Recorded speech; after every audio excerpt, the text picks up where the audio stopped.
Gradable adjectives describe qualities that can have different levels of intensity. You can be a little tired, quite tired, or very tired. Non-gradable adjectives describe extreme or absolute qualities that cannot have degrees. Something is either completely freezing or absolutely impossible, with no middle levels. Gradable adjectives show qualities that vary in strength. They can be a little, quite, or very strong. Non-gradable adjectives represent complete extremes. They are either fully present or completely absent, with no in-between levels. Gradable examples include very tired, quite hot, and a bit happy. These show different degrees. Non-gradable examples are absolutely exhausted, completely freezing, and totally impossible. These represent complete extremes with no partial degrees.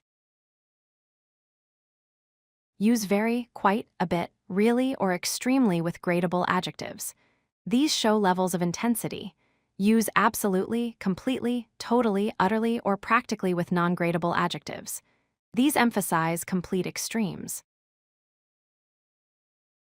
For gradable adjectives, say I am very tired after work, the weather is quite warm today, or she feels a bit nervous.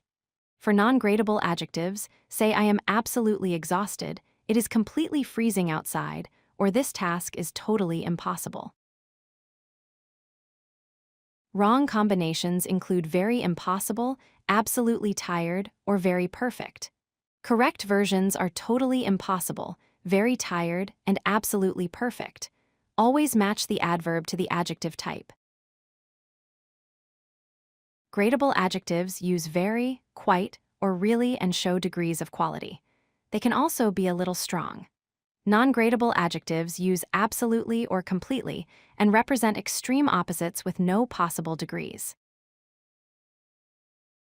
Practice by choosing very for tired, absolutely for exhausted, quite for hot, and completely for freezing. The key tip is to listen for extreme qualities and use absolutely with them. If you like this video, hit that like button and don't forget to subscribe. Visit codelucky.com for more such useful content.